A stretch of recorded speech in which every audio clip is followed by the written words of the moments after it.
Assalamualaikum warahmatullahi wabarakatuh. Halo adik-adik, kembali lagi bersama kakak, yaitu Ellen Kumala Dewi dengan NPM 2013053050.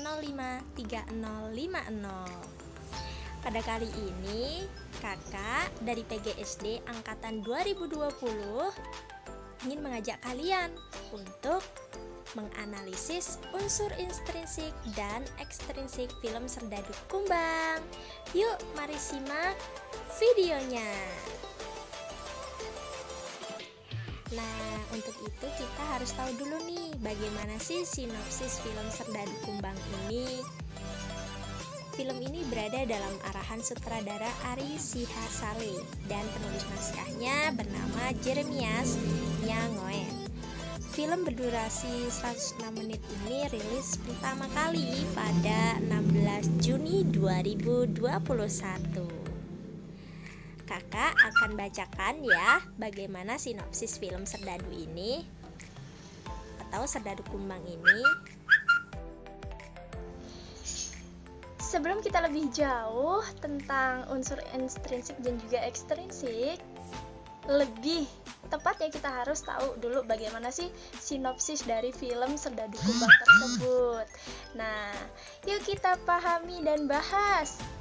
Jadi, diceritakan bahwa si Ame adalah seorang anak di Sumbawa yang jago sekali berkuda adik-adik dan teman-teman sekalian.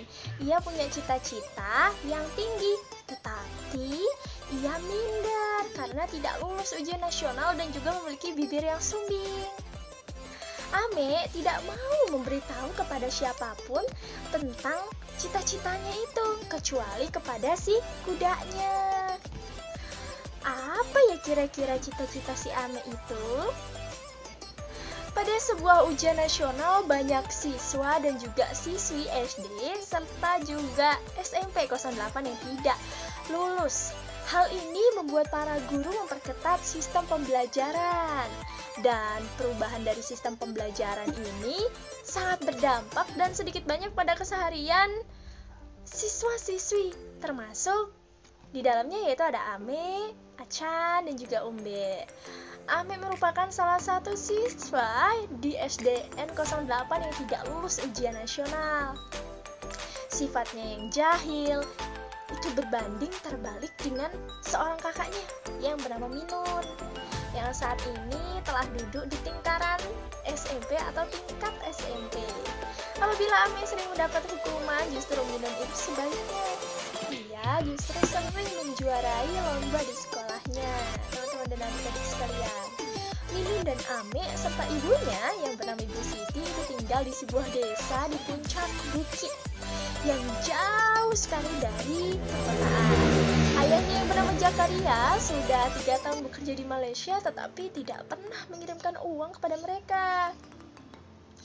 Di dekat desa tempat tinggal mereka ada sebuah pohon yang mereka sebut-sebut atau di desanya tersebut dinamai dengan pohon cita-cita nih teman-teman. Jadi setiap dahannya itu terikat oleh tali yang menjulur ke bawah. Ada semacam pemberat yaitu berupa kayu ataupun juga berupa batu agar ujung di dahan itu tetap berada di dekat tanah di ujung tersebut. Dan terdapat pula kertas berisi nama-nama anak dari desa tersebut beserta juga tulisan cita-citanya. Banyak anak yang menuliskan cita-citanya di pohon tersebut nih teman-teman dan adik-adik sekalian. Tapi si Ame tidak. Dia tidak pernah mengatakan ataupun menceritakan apalagi menuliskan di pohon cita-cita tersebut. Ame sering merasa bahwa cita-citanya itu merupakan hal yang tabu baginya, terutama karena kondisi bibirnya yang sumbing yang ia miliki itu. Kondisi Ame membuat Minun sangat sekali menyayanginya. Selain memang karena dia itu juga merupakan adiknya nih teman-teman dan adik-adik sekalian. Kisah dari film ini itu tentang perjuangan pendidikan dan cita-cita, serta para pemain yang bergabung di dalam film tersebut juga sangat inspiratif dan luar biasa. Siapa saja ya? Yang pertama ada Yudi Miftahudin, yang kedua ada Santoso yaitu Fahri Azhari, Sayang Bati, Eka Wati, Lukman Sardi, Asrul Dahlan, Leroy Osmani, Darman Barisman, Surya Saputra, Geri Puratmaja, Putu Wijaya, serta ada Fani Fadila. Begitu ya adik-adik sekalian. Yuk kita bahas lagi. Selanjutnya ada unsur intrinsik dan ekstrinsiknya. Nah, pasti pada belum tahu kan apa itu unsur intrinsik. Nah, jadi unsur intrinsik ini adalah unsur yang membangun karya sastra itu sendiri, mencakup tema, latar, kemudian sudut pandang, alur, penokohan, gaya bahasa, dan juga amanat. Kemudian di unsur ekstrinsik itu sendiri itu adalah unsur di luar karya sastra, namun sangat berpengaruh terhadap karya sastra tersebut. Misalnya dari latar belakang sosial, budaya, pengarang, keadaan masyarakat, lingkungan, dan sebagainya. Selanjutnya, kita harus tahu dulu judulnya apa sih film tersebut.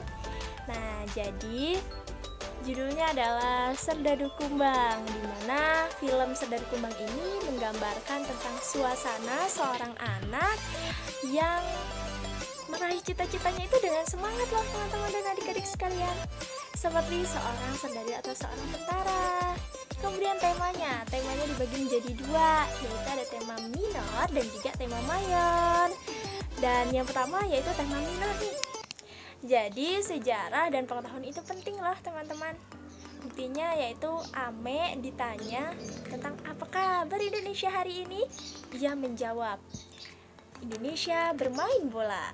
Lalu salah satu teman prianya bertanya tentang laut alas. Ternyata itu bukan laut, melainkan selat alas karena diapit oleh dua daratan dan juga dua gunung. Salah satu teman wanitanya juga bertanya, dari Rinjani atau Tambora, mana ya yang lebih tinggi? Ternyata dulunya itu tinggi Tambora, tapi sekarang Rinjani.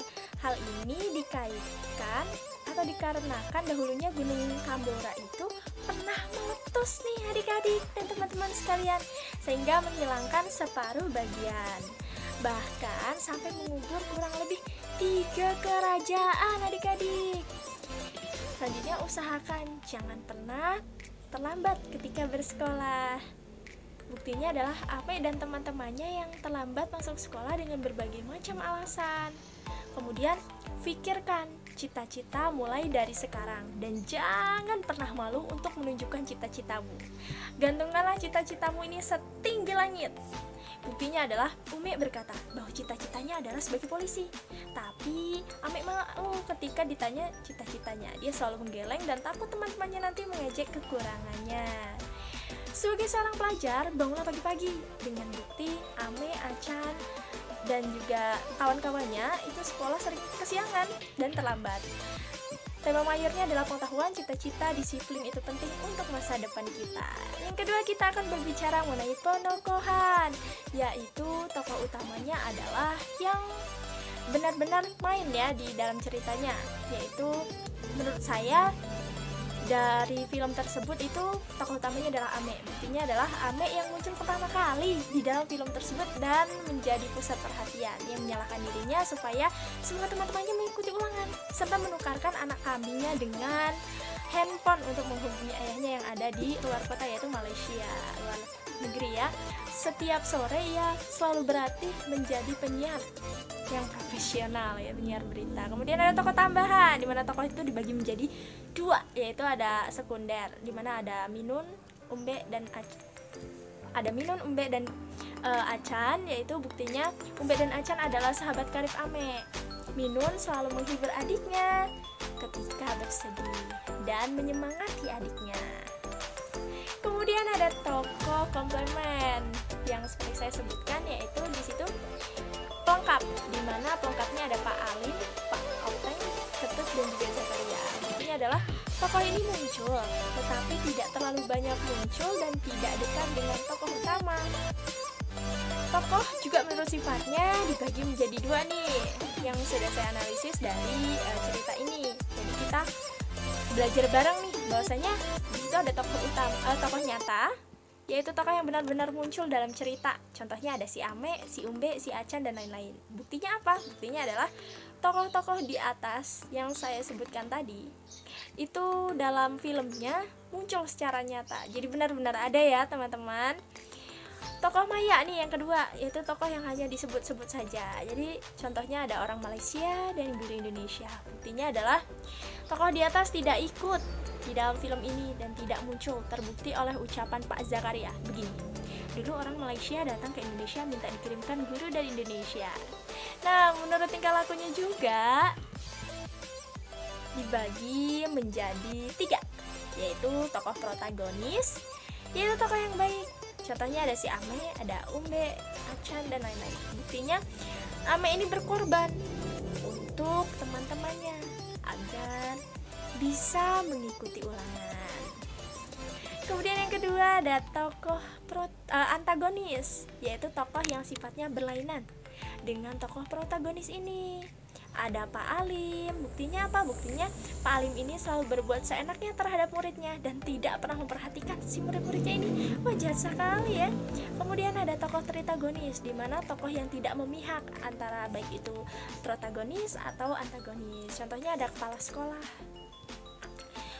Ini terlihat dari buktinya, yaitu tidak membela Pak Alim ataupun murid-muridnya. Begitu ya adik-adik sekalian. Selanjutnya kita akan membahas mengenai perwatakannya nih adik-adik dan teman-teman sekalian. Jadi untuk mengetahui watak tokoh dalam film itu ada 2 cara nih adik-adik. Yang pertama ada analitik. Jadi salah satu tokoh yang menggunakan cara analitik itu adalah Amek, Umbe, dan Acan yang dikenal jahil. Buktinya adalah mencuri buah jeruk milik Haji Idrus. Dan kemudian si Minun ini yaitu perhatian. Buktinya adalah bahwa rela mengambil uang tabungannya untuk mengambil kuda milik adiknya, yaitu dari Semodeng ya. Kemudian yang kedua ada dramatik, yang mana tokoh yang menggunakan cara dramatik itu ada si Bu Imbo yang wataknya itu sabar, kemudian buktinya selalu menasihati murid-muridnya jika berbuat nakal.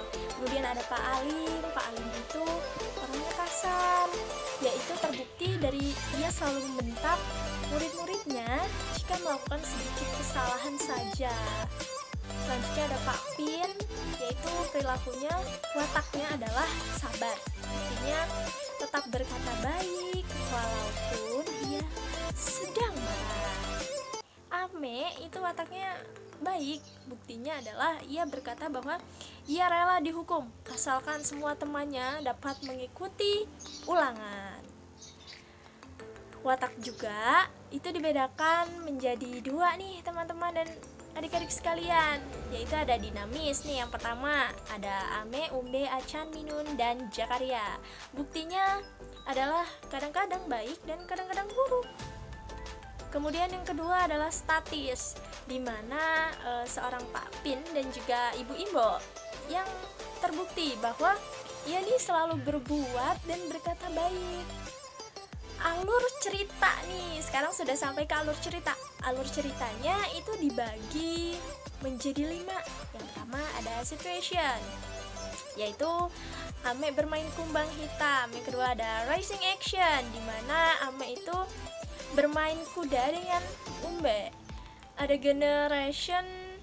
generating circumstance, di mana dihukum dan dimarahi oleh si guru. Kemudian klimaknya itu pada semua murid SDN dan SMP Mantar itu tidak lulus ujian sekolah. Kemudian ada denomen. Denomen ini adalah semua murid SD dan SMP Mantar itu lulus ujian nasional. Nah, jika dilihat dari pemaparan yang saya katakan tadi, yaitu 1, 2, dan juga 3 nih adik-adik dan teman-teman, ternyata alur cerita film Serdadu Kumbang ini adalah alur maju. Sangat terbukti ya dari urutan yang ke-1, ke-2, dan juga ke-3. Sekian pemaparan materi mengenai analisis unsur intrinsik dan ekstrinsik dari film Serdadu Kumbang yang dapat saya sampaikan. Apabila ada kesalahan, saya mohon maaf. Pada Allah saya mohon ampun. Oke, sampai jumpa. Tetap semangat walaupun belajar dari rumah. Dadah.